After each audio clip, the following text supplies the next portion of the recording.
हाय, hello, नमस्कार. मी मुक्ता तुमचे माझ्या चॅनलवर स्वागत करते.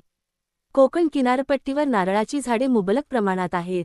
त्यामुळे ऐतिहासिक काळापासूनच तिथल्या प्रत्येक जेवणात नारळाचा वापर अनिवार्य झाला. जेव्हा ओल्या नारळाचे वाटप घातले जाऊ लागले, तेव्हापासून याला वाटपाची डाळ असे नाव पडले. वाटप हा शब्द वाटणे यावरून आला आहे. पूर्वीच्या काळी जेव्हा मिक्सर नव्हते, तेव्हा पाटा, वरवंटा वापरून ओले खोबरे, जिरे आणि लसूण यांचे अगदी बारीक वाटण केले जायचे.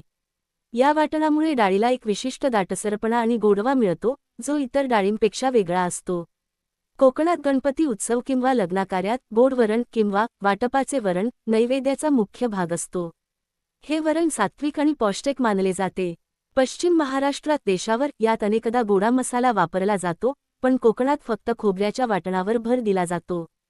थोडक्यात सांगायचे तर वाटपाची डाळ हा पदार्थ म्हणजे कोकणी माणसाने आपल्याकडील नैसर्गिक साधनसामग्रीचा वापर करून साध्या डाळीला दिलेले एक चविष्ट, खमंग रूप आहे.